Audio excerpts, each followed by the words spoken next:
Assalamualaikum warahmatullahi wabarakatuh. Waalaikumsalam.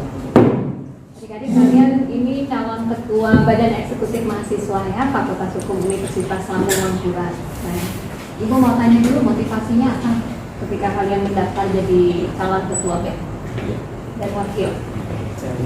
Silakan. Motivasi pribadi saya sebenarnya Bu untuk FH Bu, karena saya pribadi udah menjalani di BMFH ini selama 2 tahun Bu, dari pengurusan tahun zaman kabinet dari Bulog sampai sekarang itu udah 2 tahun, merasakan bahwa saya udah terikat gitu dengan yang namanya Fakultas Hukum dan juga BMFH Bu. Jadi saya mau ngasih sesuatu yang bisa lebih lagi lah buat BMFH gitu, karena saya selama ini masih merasa berada di bawah gitu, dan saya merasa perlu nih bahwa saya ketika saya lihat nanti saya akan lebih bisa lagi mewujudkan apa dalam pikiran-pikiran saya, gagasan-gagasan saya untuk kemajuan FH gitu. Dan alasan motivasi pribadi saya juga tentunya buat meningkatkan kapasitas diri saya, meningkatkan value diri saya, dan juga harapannya dan bisa membersamai kawan-kawan, bisa membantu adik-adik saya yang nantinya juga ingin meneruskan jejak-jejak saya gitu. Jadi saya dan juga tidak ingin menyimpan apa yang saya punya itu sendiri, saya ingin membagikannya dengan kawan-kawan, nanti keanggotaan dan sebagainya gitu. Kalau saudara Richard Bu? Ya, kalau mungkin menjawab pertanyaan dulu mengenai motivasi, mungkin kalau dari diri Ulun sendiri emang punya keyakinan bahwa Ulun ingin jadi wakil ketua BEM, kemudian juga sama seperti kami, Ulun sudah 2 tahun di BEM mulai dari kabinet Jero kemudian di kabinet Pradipta. Jadi apa yang belum Ulun sampaikan ke kawan-kawan yang lain, Ulun bakal sampaikan gagasan-gagasan yang Ulun masih belum Ulun realisasikan ketika 2 tahun ke belakang, Ulun ini realisasikan di sekarang. Baik, kemampuan menjadi pemimpin itu adalah kemampuan untuk memetakan permasalahan-permasalahan yang ada di sekitar. Ini apa saja yang sudah kalian identifikasi permasalahan-permasalahan yang ada di lingkungan Fakultas Hukum maupun universitas secara keseluruhan? Jadi secara keseluruhan ada 2 hal utama yang jadi fokus kami sekarang adalah gimana itu sinergitas atau sinergisitas kawan-kawan ormawa dan juga keluarga mahasiswa yang pertama, dan yang kedua pelayanan terhadap mahasiswa. Jadi 2 hal tersebut yang menjadi fokus utama kami, bahwa yang pertama adalah sinergitas tadi, karena mungkin sama-sama Ulun pribadi, saya pribadi juga bersama Rizal melihat situasi sekarang, status quo sekarang, bahwa memang banyak ada sedikit gesekan-gesekan yang kami rasa itu memang harus jadi perhatian utama kami dalam kejalan kedepannya menjalani jabatan ini, misalkan pun kami mendapatkan amanah dari kawan-kawan mahasiswa untuk menjabat sebagai ketua BEM gitu. Nah, harapan kami juga yang kedua mengenai pelayanan dari BMFH itu sendiri kepada mahasiswanya itu juga sangat penting, mengingat begitu banyak kalau contoh sederhananya ada begitu banyak program kerja, program atau dari pihak fakultas atau dari pihak universitas yang kurang tersampaikan kepada kawan-kawan mahasiswa FH, dan mungkin itu bakal jadi fokus utama kami juga mengenai pemaksimalan pelayanan dari BMFH itu sendiri kepada mahasiswanya. Gitu. Nah, salah satu peran mahasiswa itu adalah meningkatkan daya nalar kritisnya. Sekarang lagi heboh soal pengesahan KUHP. Nah, seperti apa BEM nanti menyikapinya? Tentang isu-isu yang lagi aktual, ya, isu di tingkat nasional ataupun di tingkat daerah. Saya ini mungkin bakal ditambahkan saja. Jadi pertama, kami melihat KUHP ini, saya termasuk orang yang turun ke jalan waktu demo demonstrasi KUHP yang pertama kali itu, KUHP yang pertama sekitar pertengahan tahun yang lalu itu, saya ikut terlibat di sana. Jadi saya juga ikut mengkaji dan berkonfrontasi dengan kawan-kawan mahasiswa dari seluruh universitas di Kalimantan Selatan waktu itu, bahwa kami mendapat satu kenyataan bahwa memang KRKUHP ini yang niat awalnya untuk menghilangkan nilai-nilai kolonial, menghilangkan nilai-nilai peninggalan kolonial itu justru malah menambahkan, justru malah memperkuat nilai-nilai itu.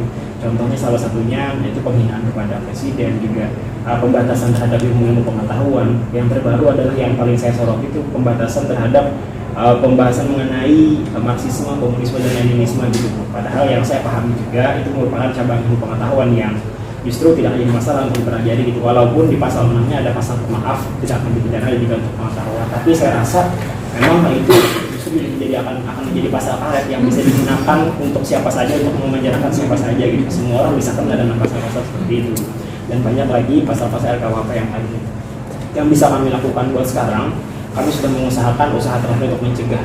Kami BMFHWLM juga terlibat dalam demonstrasi, penolakan, pencegahan terhadap RKUHP itu sebelum-sebelumnya, tetapi pada akhirnya tetap disahkan oleh kawan dari Bapak Ibu di DPR sana. Akhirnya setidaknya yang bisa kami lakukan sekarang adalah memberikan wadah-wadah pencerdasan bagi masyarakat, bagi mahasiswa sendiri, bagaimana agar tidak sampai RKUHP ini merugikan kami begitu dan masyarakat terutama. Boleh minta Iya, silakan.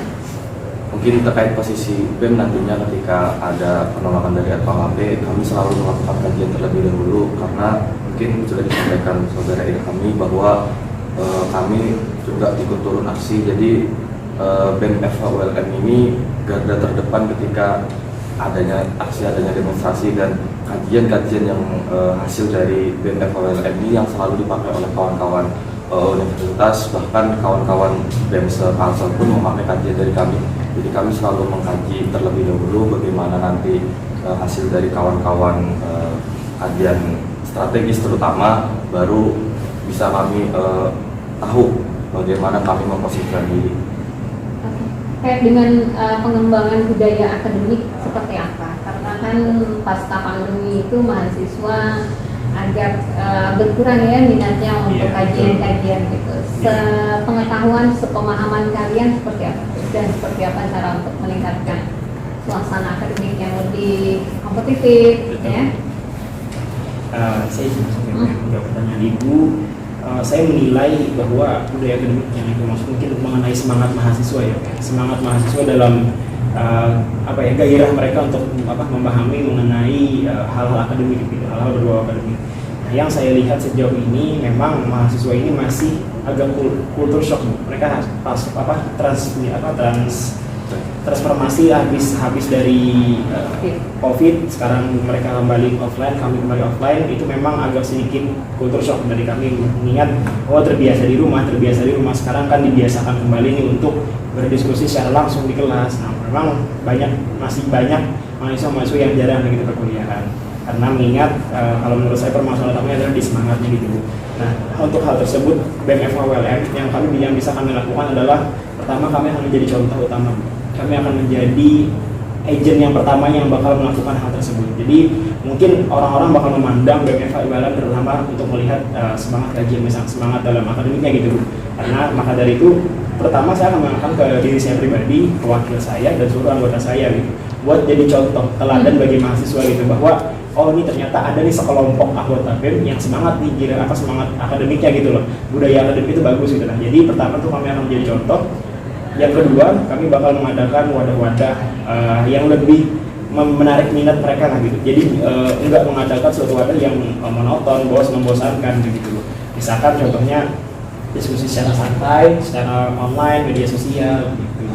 Jadi dua hal itulah yang bisa kami lakukan. Yang pertama, kami akan menjadi teladan, menjadi contoh bagi mahasiswa lain. Yang kedua, kami bakal mengadakan kegiatan-kegiatan yang bisa menarik perhatian dari mahasiswa.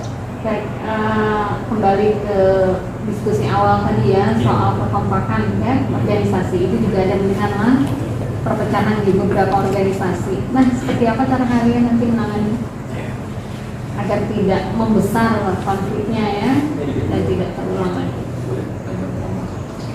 Nah, jadi mengenai hal tersebut, belum sudah sempat ngobrol juga sama Rizal, karena kami termasuk dari bagian BMFH yang sekarang ini yang bermasalah tadi dalam tanda kutip gitu. Kami ngobrol sama Rizal, bicara sama Rizal bahwa Rizal ini gimana nih permasalahan ini. Jadi akhirnya kami memutuskan bahwa nanti cara kami menangani permasalahannya adalah menggunakan emosional. Karena buat sekarang ini kami rasa ketika kami melawan semuanya ini dengan rasionalitas, misalkan dengan cuman dengan logika, cuman dengan rasional, ini tidak akan berdampak yang signifikan itu bagi kami sendiri nanti pada saat menjabat. Tentunya kami bakal membangun hubungan emosional yang lebih baik lagi ke depannya setelah ini, menjalin hubungan-hubungan yang mungkin yang dulunya jarang berkomunikasi akan lebih sering berkomunikasi, jarang berinteraksi lebih sering berinteraksi, sambil kami memberi pemahaman dan memahami sudut pandang mereka juga, karena jujur yang paling utama sekarang itu adalah bagi kami memahami sudut pandang orang lain terhadap BEM itu sendiri. Kami mau turun langsung aja ya, turun langsung ke kawan-kawan Ormawa, mau mendengarkan nih kenapa sih Ormawa ini bisa sampai seperti ini gitu, ada apa sih pandangan mereka terhadap BEM gitu, apa evaluasi mereka terhadap kami. Jadi untuk yang pertama tentunya kami bakal mendengar daripada kawan-kawan Ormawa bagaimana tanggapan mereka, apa evaluasi mereka, terus juga mendengarkan saran-saran dari mereka, walaupun tidak semuanya bakal kami pastinya akan kami pertimbangkan terlebih dahulu gitu untuk langkah-langkah ke depannya. Jadi yang bisa kami pastikan langkah ke depan kami adalah menggunakan pendekatan-pendekatan emosional. Mungkin boleh sedikit tambahan, mungkin seperti sudah sampaikan saudara Irang tadi, intinya bahwa kami berusaha untuk memahami kawan-kawan dari KM dulu, karena mungkin kawan-kawan KM inginnya seperti apa, kami inginnya seperti apa, mungkin itu tadi komunikasi yang kurang, jadi kami ingin meningkatkan di situ dan kami siap untuk turun langsung. Bagaimana apa yang kawan-kawan KM inginkan, kami dengarkan. Kalau memang itu bisa kami wujudkan, ya kami wujudkan. Dan juga sedikit menambahkan lagi untuk sedikit terakhir bahwa salah satu hal yang bagi kami adalah yang paling krusial di situasi sekarang itu karakter ketua BEM dan wakil ketua dan juga BEM itu sendiri. Itu yang mau kami bangun dan kami pertahankan dan kami perkuat lagi lah. Karakter yang seperti apa sih yang ideal? Iya, maksudnya jadi untuk karakter bagi kami yang paling ideal mengayomi kawan adalah karakter yang mengayomi, karakter yang mengakomodir, yang bisa menenangkan kawan-kawan mahasiswa lain, yang mengayomi, yang memiliki kedekatan emosional yang baik dengan mereka dan dapat memegang pendiriannya. Itu yang karakter yang paling kami pertahankan dan akan kami perjuangkan. Oke, ini dari 6 kandidat yang ada nggak ada satupun perempuan. Menurut kalian nggak ada perempuan yang punya komitmen dan kemampuan untuk jadi ketua atau wakil ketua BEM? Ya, saya ingin menjawab ya, Bin. Saya rasa saya mengenal banyak kawan-kawan perempuan, saya punya banyak teman perempuan di FH ini, dan saya rasa mereka tuh punya komitmen, punya kapasitas diri, punya value, punya kemampuan buat memimpin sebenarnya. Tapi memang kadang dari mereka dari kawan-kawan perempuan itu sendiri yang mungkin ada masih ketidakpercayaan diri atau bagaimana, dan waktu itu pun sempat ngobrol juga kepada kawan-kawan yang lain yang cewek-cewek juga, mereka bilang bahwa kami di sini siap membantu aja ini karena kami juga kadang-kadang teman-teman saya yang punya value diri itu mereka juga punya cita-cita yang lain tuh, mereka punya cita-cita yang lain, punya keinginan yang lain, bukan cuma di BMFH gitu. Jadi kadang mereka tuh kalau ibu bertanya apakah tidak ada gitu. Cuman mungkin tujuan mereka bukan di sini. Ini gimana nih ke depannya kalau kalian jadi ketua dan wakil ketua BEM untuk mengkader perempuan agar bisa tampil? Apa tuh strateginya kira-kira?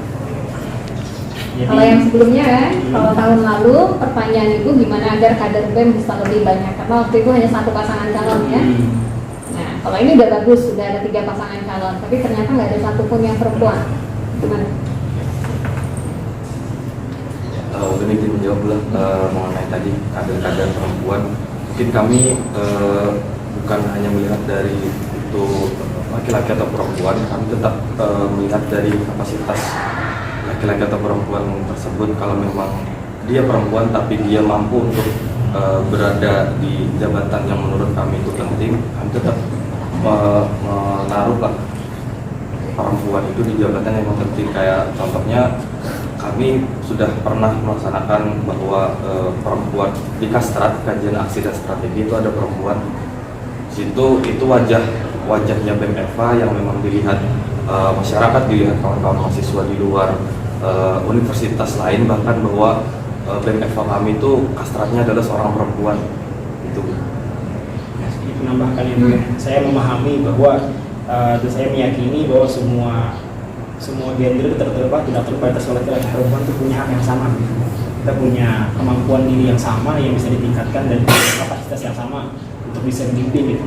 Yang penting mungkin tujuan, kami akan mengarahkan tujuan. Jadi kan seperti saya bilang di awal, setiap kawan-kawan itu punya tujuannya masing-masing begitu Bu. Mungkin ada yang punya value tapi tujuannya bukan di sini gitu. Nah, untuk yang pertanyaan Ibu adalah seperti kata tadi juga, kami akan mengarahkan semuanya, tetapi yang bisa kami pastikan dan kami yakin di sini adalah ketika nanti ada salah satu anggota ataupun rekanan kami ataupun teman-teman kami yang dari kawan-kawan perempuan yang ingin berserius atau ingin mengabdi untuk FH, untuk memimpin BEM-FH, kami bakal menjadi Bu ya, mewadahi hal tersebut. Kami akan bersifat fair, tidak terbatas maupun itu laki-laki atau perempuan. Kami tidak akan membeda-bedakan perlakuan kami, misalkan kami hanya mendukung yang laki-laki, enggak, kami akan menyamaratakan perlakuan kami begitu.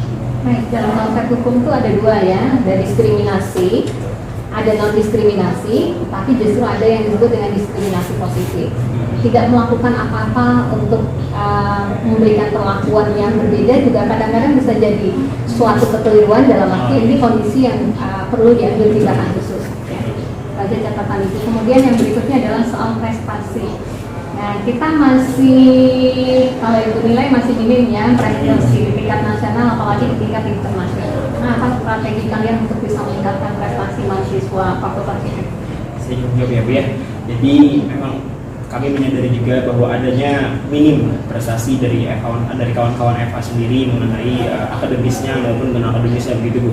Nah, maka dari itu salah satunya mungkin tidak ada kami cantumkan di sini, tapi kami sudah merencanakan di struktur keorganisasian kami Bu, ada yang namanya Departemen Minat dan Bakat Minat dan Bakat. Nah, jadi departemen itu yang bakal mewadahi kawan-kawan mahasiswa yang berprestasi, mereka yang bakal mendata bakat-bakat mahasiswa, dan kami akan berusaha menjalurkan hal tersebut kepada pihak berkarir dan pihak fakultas agar mendapat support yang baik, karena kami rasa untuk mendapatkan sebuah prestasi, kawan-kawan mahasiswa itu tidak bisa bergerak sendiri Bu, karena mereka juga perlu dukungan, sokongan daripada PMFA dan juga pihak fakultas FHULM sendiri karena mereka juga perlu bantuan. Maka dari itu kami mewadahi bahwa ini loh, biar setidaknya mereka termasuk dalam radar yang berkandat begitu Bu, bahwa ternyata ada mahasiswa FHULM yang berbakat di sini. Maka dari itu tugas nantinya dua departemen yang kami beri tanggung jawab seperti itu. Ya, pertanyaan terakhir ya. Menurut kalian apa sih keunggulan kalian dibandingkan dua paslon yang lain? Saya jawab ya. Pertama yang paling jelas yang bisa saya pastikan, saya tahu Medan. Saya mengenal Medan dengan baik, fakultas hukum. Saya tahu bagaimana, saya banyak belajar evaluasi dari 2 tahun ini. Saya belajar bagaimana cara mengatasi permasalahan di FH, karena saya akui dan saya yakin betul FH ini punya karakteristik keunikan sendiri yang tidak bisa disamakan dengan tempat-tempat lain. Itu salah satu keunggulan kami. Dan yang kedua, selain kami mengenal Medan, kami juga merupakan orang-orang yang totalitas Bu, karena selama 2 tahun ini pun kami bisa mengklaim diri, bisa yakin dengan percaya diri untuk mengatakan bahwa kami orang yang akan habis-habisan gitu Bu, buat jualan kami gitu loh. Dan dalam hal ini dalam memimpin kawan-kawan BEM-FH dan nantinya di FH, kami bakal habis-habisan juga dalam memberikan yang terbaik gitu pun. Dan juga kami bukan tipikal orang yang anti kritik ya, kami bakal menerima sangat terbuka kritikan dan masukan dari siapapun itu, selama anggapannya mau membangun tidak membangun, selama disampaikan dengan dapat diterima oleh akal sehat kami pasti menerima kritikan tersebut. Karena tadi kan sudah disampaikan di kami bahwa kami tahu Medan, selain itu juga kenapa jadi kami tahu Medan, bahwa pengalaman yang selama 2 tahun itu menurut Ulun sendiri itu tidak bisa lepas dari kenapa jadi kami tahu Medan, dan kami siap karena memang selama 2 tahun ini kan kami sudah tahu bagaimana sih kultur DFH ini, bagaimana dengan kawan-kawan KM, bagaimana dengan mahasiswa. Itu mungkin pengalaman itu, kalau dari Ulun lebih ke pengalaman. Terima kasih ya, sudah ini sukses selalu untuk kalian ya. Terima kasih banyak Mas. Ya. Mari Bu. Ya. Baik ya, jadi kita mulai dulu. Jadi kita tetap tahap wawancara ya. Bismillahirrahmanirrahim. Assalamualaikum warahmatullahi wabarakatuh. Baik ya, saya dulu secara mobil, maka yang menarikkan saya ini benar saya masuk di dalam pembuatan antara masyarakat. Kalau di sini ya nominasi Ilhami ya. Ini saudara berapa? 2010, 2112, 10, 116, 100 ada 16 ya. Alamat saudara? Jalan Wilayah A, yang Rahmi, nomor 11. Terus? RT-nya apa? Ya, kelurahan? Kelurahan Ulungraya, Kecamatan Banjarmasin. Selatan ya. Nomor HP ya saudara? 98 1387 81. Valid ya, berarti valid ya. Valid data yang dari Telkomsel. Kemudian saya verifikasi lagi atas nama Rizal Nur Setiawan. Nah, ini saudara berapa? 2010 21 kali 0013. Baik ya. Alamat asal saudara? Lengkap atau Ya, sesuai yang sudah ditulis. Jalan Bumi 1 ya, 9 RW 3, Kecamatan Desa Padang Kecamatan Kalimantan, Kabupaten Pisau, Provinsi Kalimantan. Pulau Pisau ya, dan terkait sekarang masih aman ya. Nomor HP 822 50 90 83 baik ya, jadi secara formal saudara yang terjadi dengan saudara ini benar bakal calon peserta pemilihan umum mahasiswa tahun 2022 ya, itu ya KPU ya, jadi benar nih. Jadi saya diamanati untuk memberikan beberapa pertanyaan kepada saudara ya. Alon, bakal calon ya. Jadi waktu sekitar 20 menit ya, tapi mungkin akan bervariasi dan sebagainya ya. Panggil aja calon ini Ilhami dan Rizal ya. Nah ini saudara ini kan mau menjadi dewan badan eksekutif ya mahasiswa BEM. Seperti biasa saudara, apa sih yang ingin saudara bawa dulu pada saudara Ilhami? Ini saudara bawa. Saya ingin menjelaskan sebelumnya Pak, yang bawa ini adalah latihan program kerja atau niatan atau bagaimana? Ya. Oke. Jadi bahasanya begini, saudara mau bawa kemana nih? Bawa ke arah ke kiri, ke kanan, ke atas, bawa ke bawah. Nah, ya. Ya. Jadi saya pribadi berdasarkan hasil diskusi juga bersama Rizal, sama keluarga saya, dan keluarga saya memantapkan diri Pak untuk dalam BEM dan berniat membawa BPM UKM ini juga membawa KPM juga bersamanya untuk ke arah sinergitas Pak. Kami mau meningkatkan bahwa teman-teman juga harus bersinergi Pak untuk mencapai kebaikan bersama kawan-kawan di FHWLM dan terutama mahasiswa FHWLM dan juga mahasiswa yang ada di MH gitu Pak. Jadi memang fokus kami adalah sekarang memperbaiki dan memperkuat lagi fondasi-fondasi sinergi untuk mencapai tujuan bersama demi kebaikan bersama. Baik ya, kepada saudara Rizal ya, saudara itu sebagai wakil. Nah kalau saudara terpilih wakil, saya sudah bisa lakukan untuk membantu ketua. Ya, mungkin perlu menjawab Pak. Kalau dari waktu sendiri sesuai dengan job desk dan juga jabatannya, ulun membantu ketua. Mungkin ketika ketua mengambil kebijakan, ketua memerlukan pemikiran-pemikiran dari yang lain, ulun membantu ketua. Kemudian apabila ketua berhalangan, ulun membantu ketua. Kemudian berbagi job desk kami, misalnya ketua mengurusi eksternal dari BEM, ulun mengurusi internal dari BEM. Begitu Pak. Nah, kemudian lagi ke calon ketua kami ya. Nah, saudara kan mengetahui nih di hukum ini kan ini masa transisi ya, masa transisi kita dari pandemi ke normal ya. Nah, saudara melihat revitalisasi dari fasilitas ini bagaimana? Apakah bahasanya cukup dari pihak fakultas saja atau mahasiswa perlu diikutkan untuk merevitalisasi? Jadi saya ingin jawab pertanyaan Bapak. Menarik bagi saya Pak, karena saya juga mahasiswa Pak ya, saya juga mahasiswa yang merasakan transformasi perpindahan daripada masa COVID, masa online kepada masa offline full seperti ini Pak, saya bisa luring begitu. Nah tentu yang pertama kami perhatikan dan kami rasakan mengenai fasilitas betul sarana-prasarana di Fakultas Hukum itu sendiri, terutama yang menjadi fokus saya mungkin di ruangan kelas gitu. Awalnya memang beberapa kendala seperti beberapa fasilitas tidak berfungsi, tapi saya rasa juga selama ini pihak fakultas juga berusaha semaksimal mungkin untuk memaksimalkan itu juga. Dan bagi saya keterlibatan mahasiswa justru bukan di pengadaan tapi di perawatannya, bahwa ketika pihak fakultas sudah memberikan yang terbaik untuk bagi dalam hal sarana dan prasarana fasilitas, tugas mahasiswa dan kewajiban dari mahasiswa adalah menjaga itu Pak, menjaga dan merawatnya, karena bagaimanapun bisa dibilang fakultas mempercayakan ini fasilitasnya kepada mahasiswa gitu, dan mahasiswa bertanggung jawab untuk merawat dan menjaga hal tersebut Pak. Baik ya, kami ya, juga saudara kepada saudara Rizal. Saudara Rizal, tadi kita sudah dikatakan bahwa peran serta mahasiswa untuk merawat dan sebagainya ya. Nah kalau saudara Rizal sendiri ya, melihat pada saat ini kalau kita lihat nih barometer pendidikan di Kalimantan Selatan itu pasti kalau boleh dikatakan pelaksanaan puncak itu pasti dikuasai oleh orang UMM-nya, itu juga mau hukumnya ya. Jadi ketika saudara menjadi ketua atau ketua saudara harus sorot kan ya.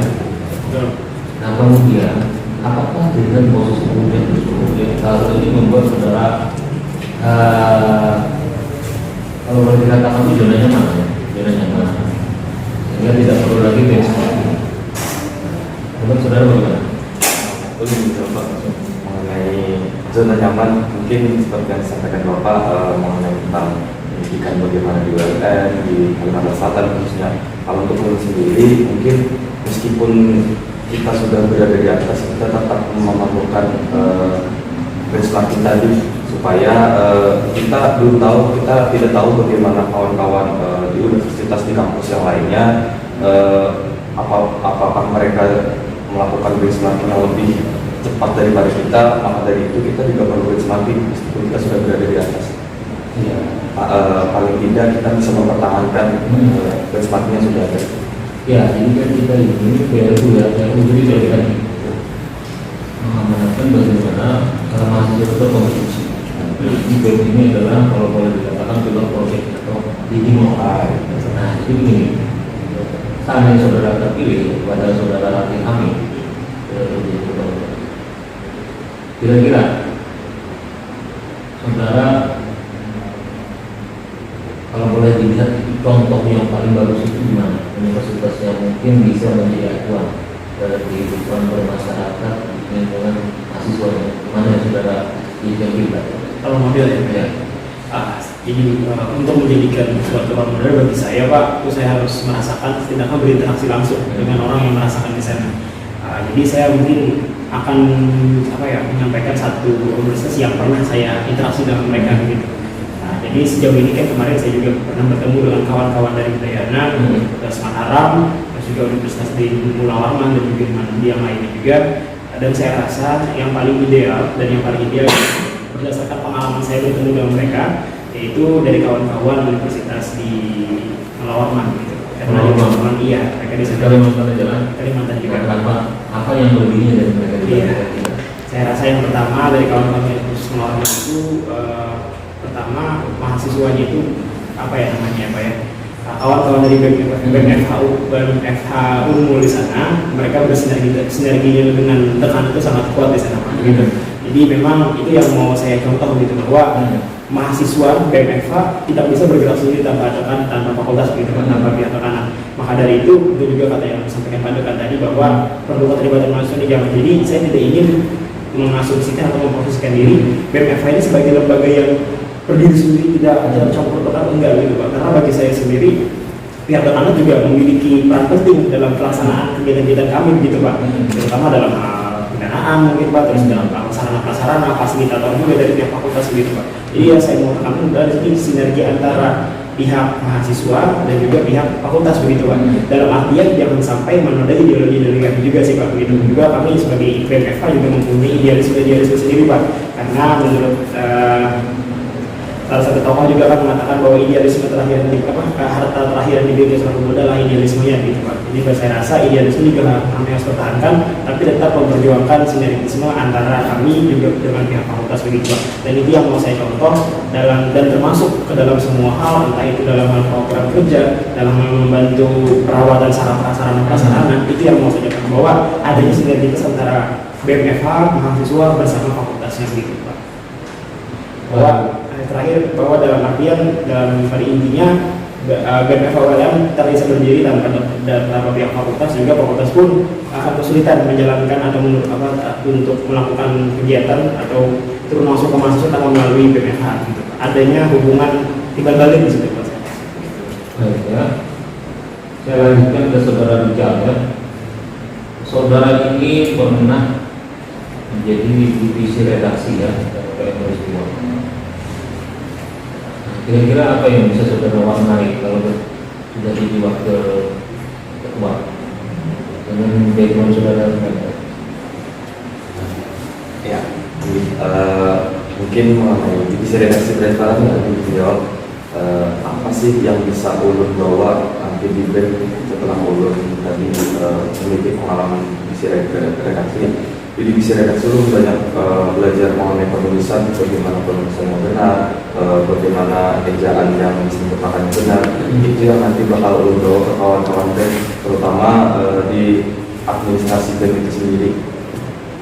Baik, jadi begini, sebenarnya sih kita itu harus menyiapkan sebuah kalau boleh dikatakan itu media ya, media untuk bisa memperkenalkan media. Karena sekarang ini kan kita tahu ya, orang semakin apa ya, semakin trafficnya semakin padat, informasi itu sabar hari dapat terus terus sebagainya ya kan. Artinya kita harus mempunyai langkah yang lebih progresif. Ya, langkah yang lebih progresif artinya ketika kita punya program atau program kerja, bagaimana program kerja itu nantinya paling tidak itu bisa terpantau oleh ya kan. Kita tidak lagi targetnya mahasiswa dari masyarakat. Karena masyarakat itu akan memberikan penilaian bahwa eksistensi dari proses hukum yang merupakan bagian dari dharma perubahan dan pengabdian masyarakat itu bisa bahasanya kenali gitu.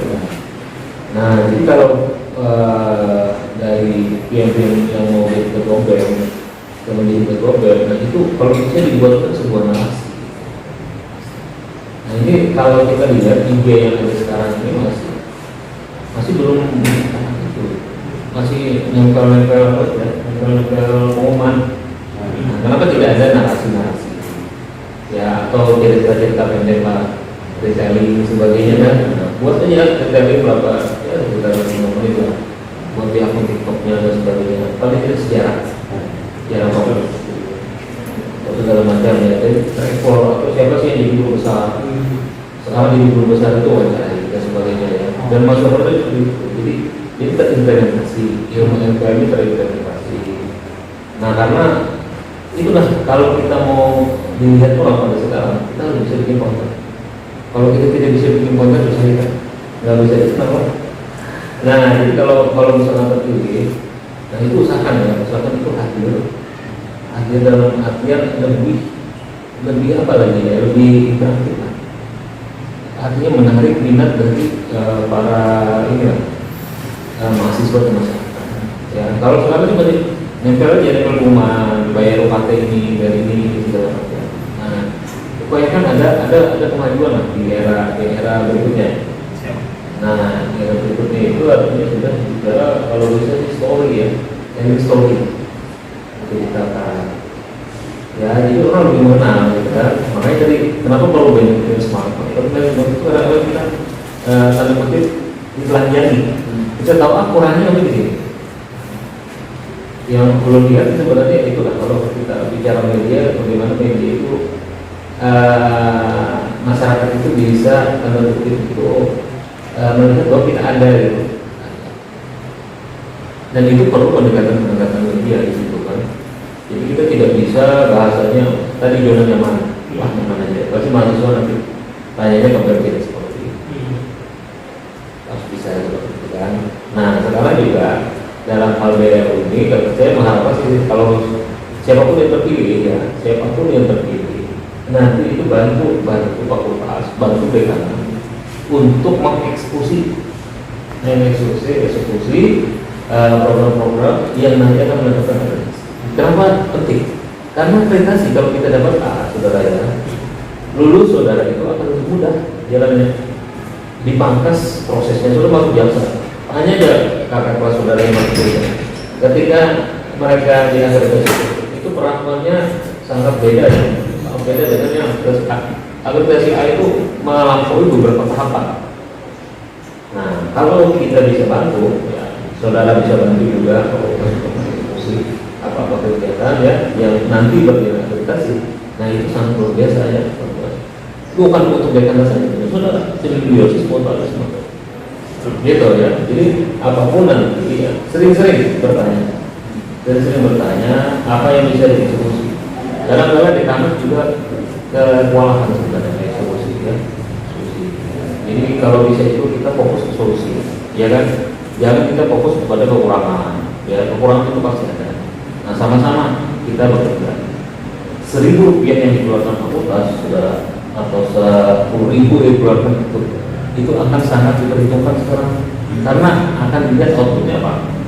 Kalau kita ada outputnya, mohon maaf sekali, ini kita mungkin kejam ya, tidak seperti zaman dulu atau muda.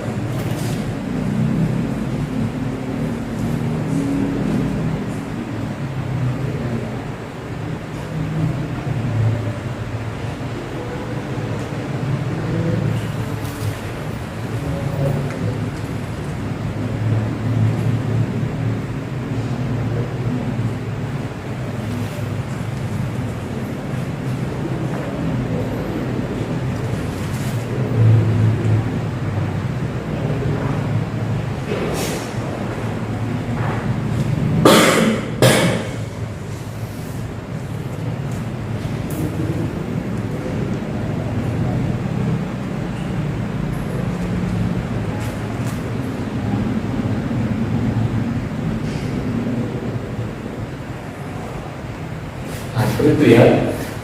Jadi kita bahasanya itu apa sih yang kita bantu gitu. Ujung-ujungnya pokoknya adalah kalau kita saudara juga masuk instansi akan tanda kutip karpet merah. Gitu loh. Jadi kita harus bantu fakultas.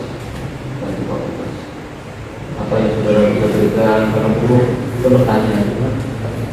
Apa yang bisa kita tanya dan sebagainya. Jangan kita fokus kepada sesuatu yang tanda kutip mendowngrade-kan dari itu keharmonisan dan segala macam. Dan fokus ke solusi. Apa yang kita beli? Karena kita ada target. Nah itu kita ada target. Itu aja ya yang bisa disampaikan. Dan pesan-pesan lebih kepada pesan-pesan mungkin ya, kalau terpilih kita sama-sama bersinergi, sama-sama bekerja sama, tujuan sama. Kalau fakultas enak, saudara lebih enakan gitu. Nah, jadi tidak bahasanya cuma mau makan tulang sendiri tidak, kawan sendiri tidak ya, artinya pribadi semuanya senang. Kalau bisa sama-sama nyaman segala macam, apa tidak? Kenapa kita harus memboroskan muka kita dengan permukaan, dengan saling ini kepikiran brain mind energy, menguras energi itu tidak saya tidak mau seperti itu. Jadi kita maunya ya positif. Kita bersaing dengan yang di luar, jangan sama dengan di dalam kelompok-kelompokan di dalam. Energi apa ini? Jangan semua orang muncul kurang, ya. Nah itu aja dulu untuk calon Nur Yasin Ilhami, Muhammad Nur Yasin Ilhami dan Saudara Rizal Nur Setiawan. Jadi tim suksesnya mana? Ada juga. Sedang Ada itu dan dua ini mana? Tidak ada. Baik ya, itu aja dulu. Terima kasih.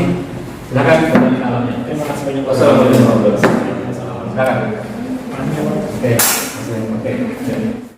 Sebelumnya judul Palestina sebagai umum yang waktu ketua jadi sebenarnya membilang berkenaan dengan biasa paslon.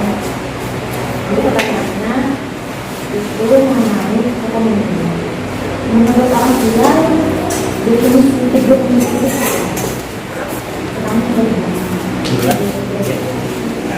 Sebelumnya mengucapkan terima kasih banyak kesempatannya semuanya hari ini.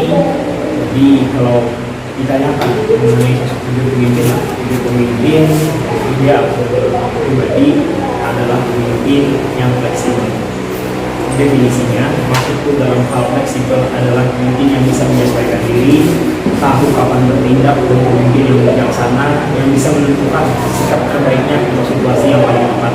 Jadi pemimpin yang baik dan ideal adalah pemimpin yang bisa, yang tahu apa sikap yang tepat di waktu yang tepat. Dan pemimpin ideal lain bagiku yang paling utama kualitasnya adalah yang mengayomi semuanya, tidak mementingkan golongan tertentu yang belum akomodir semua pihak, dan yang bijaksana. Yang paling utama adalah yang bijaksana. Mungkin aku sedikit menambahkan aja apa yang sudah disampaikan saudara tadi mengenai pemimpin. Jadi kalau dari aku, seorang pemimpin itu adalah seseorang yang bisa memperhatikan anggotanya dan juga ketika anggotanya memiliki masalah apapun, pemimpin ada di kuncinya. Dan ketika pemimpin punya masalah apapun, dia bisa mengambil keputusan terbaiknya dari masalah tersebut. Untuk mengapa dari itu,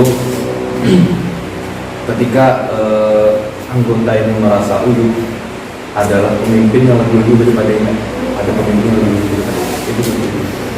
Terakhir, apa jadi kami menyampaikan kebijaksanaan pertama, karena kebijaksanaan ini akar dari semuanya. Mungkin kawan-kawan pernah mendengar pemimpin itu harus adil, pemimpin itu harus mengayomi, pemimpin itu harus tegas. Padahal kalau kita ke belakang, poinnya adalah pemimpin harus bijaksana. Bijaksana dalam mengambil langkah, keputusan dan lain sebagainya.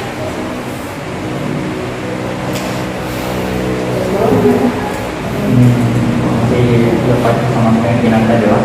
Ini kan terkadang mahasiswa yang tidak ikut organisasi sering disebut apatis.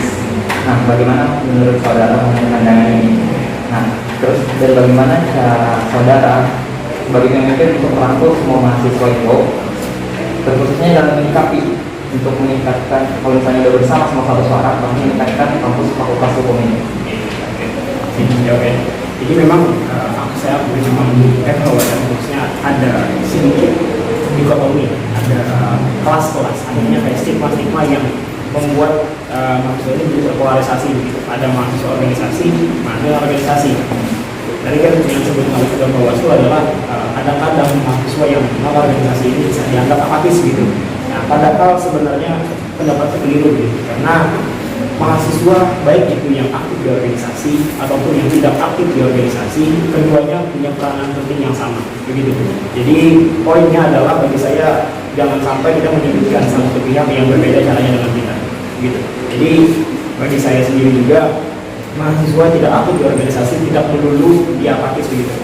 Dan pun ketika mahasiswa itu aktif di organisasi tidak melulu juga dia jadi yang tidak apatis atau dia peduli dengan bangsanya begitu. Jadi pada dasarnya tidak perlu saling menghakimi, dan stigma-stigma tersebut memang harus dihilangkan, harus diperbaiki. Dan kalau ditanya bagaimana cara kami merangkul seluruh mahasiswa yang non organisasi, tentunya kami akan mencarikan cara, karena kami sebagai ketua DPF Kabupaten nantinya bukan hanya memimpin BEM kami sendiri, bukan hanya memimpin organisasi-organisasi normal yang lain, tapi juga mengayomi kawan-kawan non-organisasi begitu. Ada itu juga nanti kami akan berfokus kepada kawan-kawan non-organisasi, kawan-kawan mahasiswa untuk mewadahi mereka, jangan sampai mereka merasa termarginalkan, jangan sampai mereka merasa terpinggirkan, atau diperlakukan berbeda, tidak mendapat hak-hak mereka sebagaimana mestinya begitu. Jadi kalau saran kami adalah mengakomodir semua pihak di sini, baik itu kawan-kawan BEM, kawan-kawan dari ormawa lain, maupun mahasiswa yang organisasi. Karena saya rasa juga mereka punya potensi-potensi, mereka punya value-value yang justru unik-unik begitu, saya rasa. Jadi saya akan memfokuskan hal tersebut karena kadang kita suka luput menilai bahwa yang non aktif organisasi justru padahal mereka itu yang punya value yang lebih baik, punya value yang tersendiri yang lebih unik gitu, yang harus kita jaga, kita lestarikan dan kita dukung lah, kita support semuanya gitu.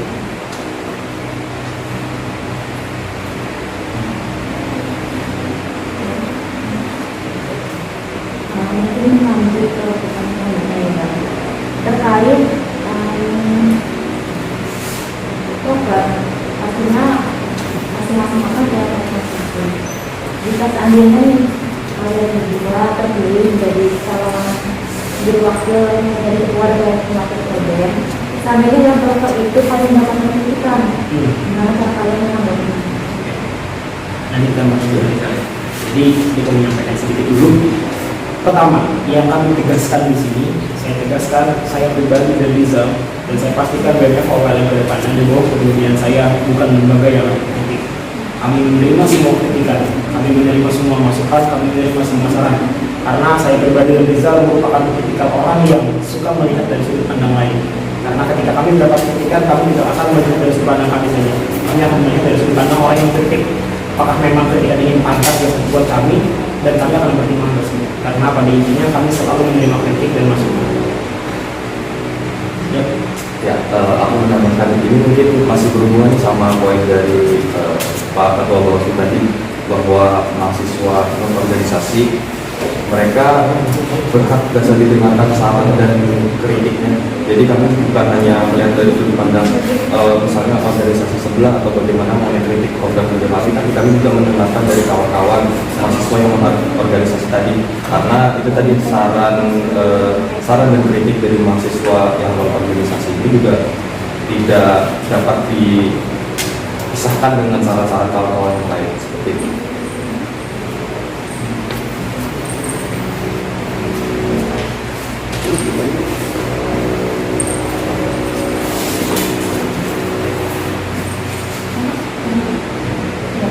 Dari kesempatan ini sebelumnya bapak-bapak dari yang sebelumnya. Nah, aku nanya sedikit aja, menurut bapak hal apa yang perlu diperbaiki ataupun ditingkatkan terhadap pengurusan BEM tahun lalu, dan jika kan terpilihnya bapak-bapak dalam bapak nanti dalam pemilihan buat pengurusan BEM tahun depan, itu perbaikan atau peningkatan seperti apa yang nantinya bapak lakukan? Ya, ini jawab ya.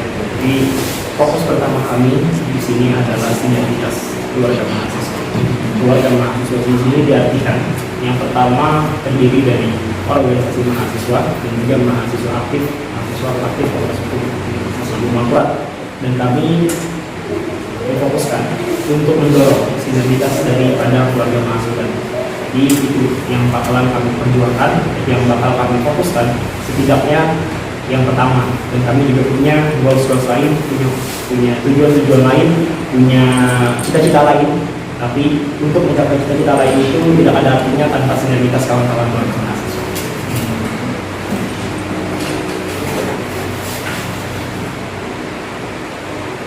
Tadi terkait pencapaian, jika seandainya Bapak dibuat pilih, adakah mungkin gambaran apa yang ingin dicapai di masa jabatan beliau? Sudah disampaikan tadi juga sebenarnya bahwa goals kami adalah sinergitas. Memang indikatornya atau ukurannya masih belum jelas ya. Memang yang bisa kami pastikan adalah ketika nantinya kami menjabat, pencapaian yang paling kami inginkan adalah inginnya kami seluruh pihak ini dapat terlibat dalam jalannya kepengurusan BEM kami. Maksudnya kami BEM di sini bukan hanya berdiri sebagai BEM, kami juga menaungi juga kawan-kawan dari mahasiswa yang organisasi begitu. Maka dari itu pencapaian yang paling sederhana yang bisa saya katakan di sini adalah pencapaian saya kami ingin mencapai di situasi di mana sinergitas itu terwujud gitu. Entah itu nantinya dengan proker yang bersama, entah itu dengan kegiatan-kegiatan bersama seluruh mahasiswa begitu. Dan selain itu juga pencapaian yang kami ingin capai di tahun ini juga adalah memaksimalkan pelayanan terhadap kawan-kawan mahasiswa, pelayanan terhadap advokasi aspirasi dari misalnya dari lembaga legislatif kan menyampaikan aspirasi ke kami gitu, dan kami akan menindaklanjuti aspirasi tersebut. Itu pencapaiannya. Dan juga selain hal pelayanan, selain hal kemahasiswaan sinergitas, kami juga ingin bercita-cita pengabdian masyarakat, kami juga ingin memfokuskan diri ke sana juga. Selain itu juga kami tidak akan menyampingkan urusan-urusan intelektualitas gitu. Karena bagaimanapun di sini kita berdiri sebagai mahasiswa hukum yang dituntut untuk mengerti hampir semua hal yang ada di Indonesia begitu, terutama dalam hal hukum-hukumnya. Nah juga kami akan memberikan perhatian khusus juga untuk hal-hal intelektualitas.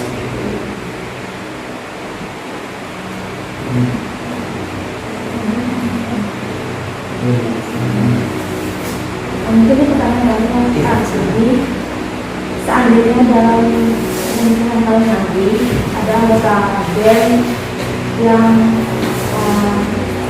melakukan suatu perbuatan yang mencoreng nama baik lembaganya itu, ini sampai ke universitas. Menurut Bapak sekalian, apa yang harus Bapak ambil dan apa untuk menindak anggota BEM itu? Pertama yang harus kami tegaskan juga, kami merupakan pemimpin yang tegas, kami merupakan pemimpin yang tidak bisa diganggu-gugat. Prinsip kami punya prinsip yang kami pegang, bahwa ketika memang kami akan menyampaikan prinsip kami kepada anggota-anggota kami ke depannya, bahwa ketika nanti anggota itu menyandang nama BEM, itu bukan cuma menyandang nama BEM tapi juga menyandang nama Fakultas Hukum di belakangnya. Jadi ketika mereka akan melakukan sesuatu hal yang mencoreng nama baik Fakultas Hukum, kami tidak akan segan-segan untuk menindaklanjuti. Dan untuk mekanisme tindakan lanjut akan kami atur secara sendirinya berdasarkan SOP yang akan kami sepakati. Tetapi yang bisa kami pastikan, kami akan tegas dan akan menindaklanjut jika memang terbukti melakukan pencemaran nama baik, melakukan tindakan-tindakan yang memalukan nama FH ataupun nama baik sendiri. Karena bagaimanapun saya tidak mungkin membiarkan kawan-kawan anggota saya, adik-adik saya nantinya untuk melakukan membiarkan mereka ketika mereka sudah melakukan kesalahan gitu. Yang namanya kesalahan akan kami perbaiki, akan kami kasih kritik, dan lagi-lagi kami bukan anti kritik. Ya, tambah sedikit. Mungkin tadi sudah disampaikan bahwa kami akan bersikap tegas mengenai anggota kami ke depannya. Selain daripada itu, kami sebelum kami menyatakan bahwa kami tegas ketika ada anggota yang melakukan kesalahan, kami akan memberikan sanksi dan sebagainya. Dari diri kami dulu, kami akan menjadi percontohan dari kawan-kawan anggota BEM, kawan-kawan mahasiswa yang lainnya. Jadi dari diri kami dulu, kami berusaha untuk menjadi percontohan dari kawan-kawan yang lain supaya kawan-kawan paling fokus, paling utamanya adalah anggota BEM, supaya jangan sampai melakukan hal-hal yang seperti itu. Sedikit tambahan terakhir, memang ini akan tegas, tapi kami juga merupakan ketika pemimpin yang mengutamakan komunikasi. Kami mengutamakan komunikasi dua arah, terutama bagi kami pribadi berdua, dari Wakil juga dan kepada anggota. Jadi memang ketika nantinya ada terdengar misalkan pencemaran baik, tentunya sebelum langkah tegas yang kami ambil, kami akan melakukan komunikasi tersebut. Kami akan cross check, klarifikasi langsung ke pihak pemeriksa terkait. Nantinya akan ada kami mengatur mekanismenya tersendiri yang sedang disepakati oleh seluruh anggota langsung nanti ya.